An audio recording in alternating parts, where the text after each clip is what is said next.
नमस्कार मंडळी, अरुणाज रेसिपी या चॅनलवर आपलं स्वागत आहे.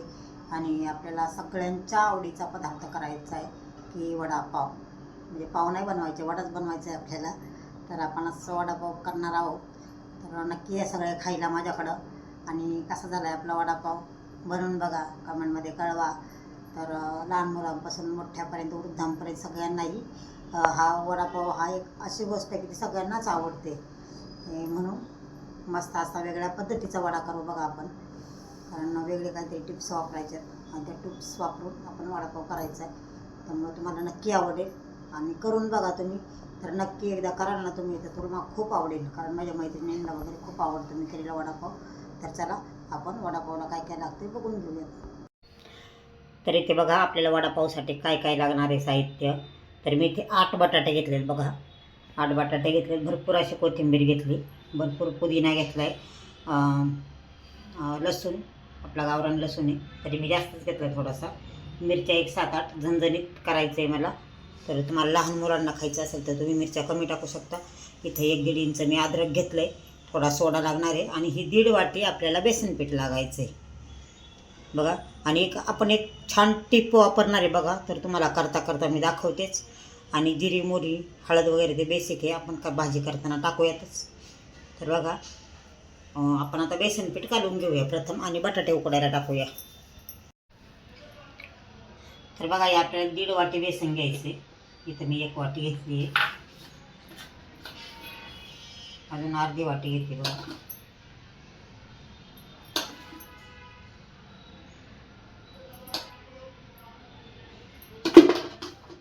हे बघा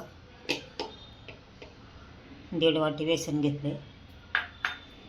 आणि शक्यतो बेसन घेताना आपल्याला वडापाव आणि मस्त अशी भजी करायची असते तर हिरा बेसन छान असतं बघा. हिरा बेसन वापरत जा. आपण त्यात टाकू सोडा,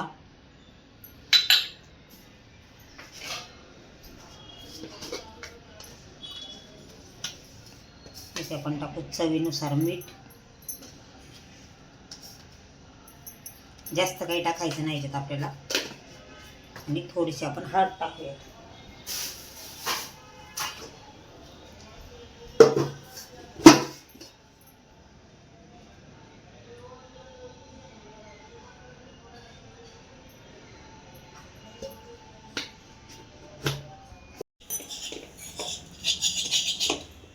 आपण थोडं थोडं पाणी टाकून बघा चांगलं त्याला फेटून घेऊ. कारण एकदम पाणी टाकलं त्याच्या गाठी मोडत नाही त्याच्यात.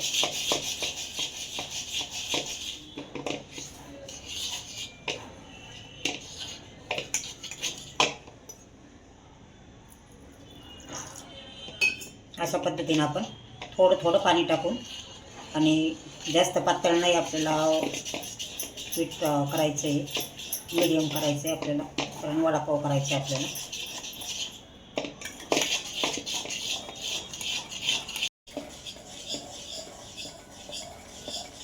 बघा अशा पद्धतीने आपलं झाले बेसन पीठ. तर असं बारीच्या कोटिंगला वडापावच्या घट्टसरच पीठ लागतं बघा. आणि याला आपण 1 तास भिजवून द्यायचं आहे. आता तोपर्यंत आपले बटाटे उकडतील, सगळंच होईल. तर इथे बघा आपण लसूण मिरची आणि अद्रक घेतले आणि पुदिना टाकणार आहोत आणि असं जरा आबडधोबड वाटून घेणार आहोत.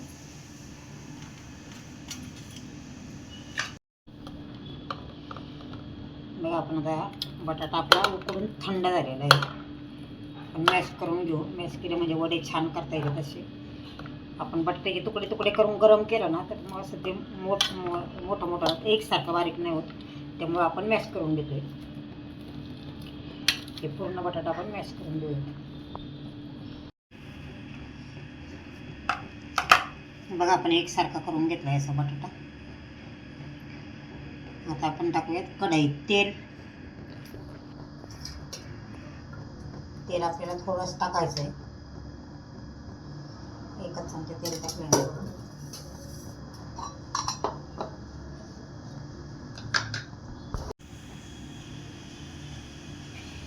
जेव्हा तेल तापलेलं आहे आपलं, थोडीशी मोहरी टाकून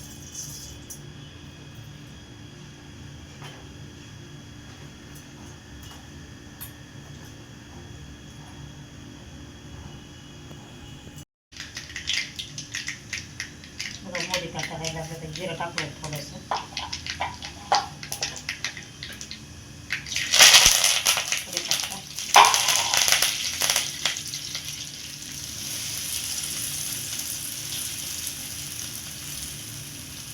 पुदिन्याने खूप छान लागतो बघा वडापाव, तुम्ही करून बघा.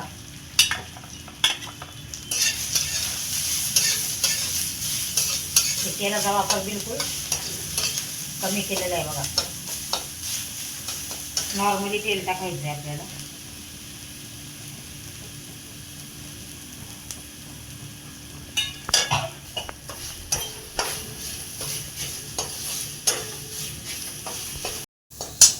आता आपण टाकूयात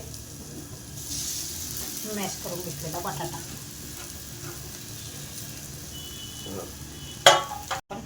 चवीनुसार मीठ टाकूयात.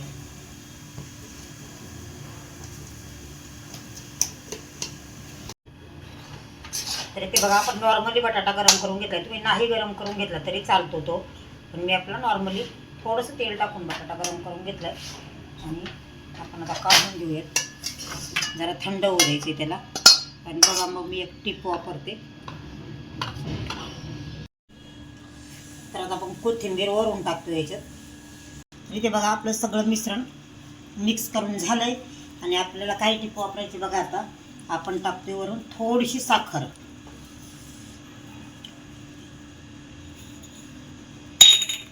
हे आपण सगळं मिश्रण छान मिक्स करून घेऊया. बघा साखरेने वडापाव एकच नंबर होतो, कारण मी बराच वेळा वडापाव करते, सगळ्यांना खूप आवडतो तो. आणि कशी बनवता असं मला विचारतात. तर इथे बघा तेल तापायला ठेवलं आहे आपण. आणि बघा इथं वडे करून घेऊयात आपण.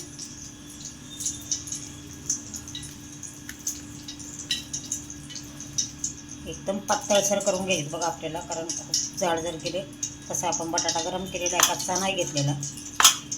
असे वडे करून घेऊयात.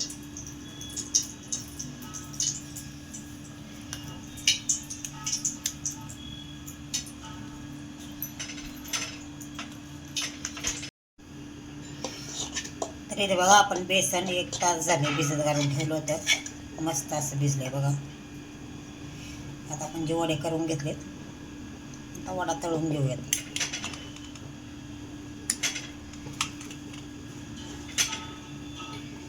आपलं तेल पण तापलेलं इथं बघू शकता तुम्ही.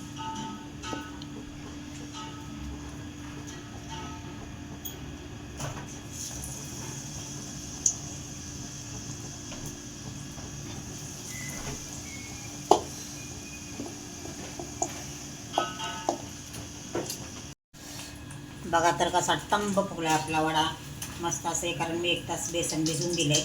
आणि हिरा बेसनाने ना खूप छान असं बघा हे येतं, कारण बाकीचे बेसनपीठ एवढे तळणीच्या कामाला चांगले नसतात. हिरा बेसन 1 नंबर असतं. तर तुम्ही तळणीला नेहमी असं हिरा बेसन वापरत जा, भजे किंवा वडापाव, बाकी असं जे काही पदार्थ तुम्हाला बेसनाचे तळण्याचे करायचे ते. तर बघा आपला वडा मस्त असा भाजला आहे. हा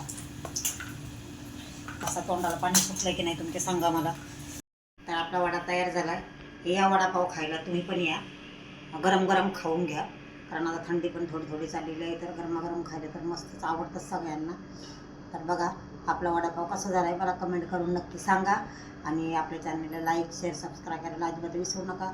आणि एकदम साधी सोपी रेसिपी आणि टिप्स सांगितली मी, त्यात थोडी साखर घातली, तुम्ही नक्की साखर घालून करून बघा.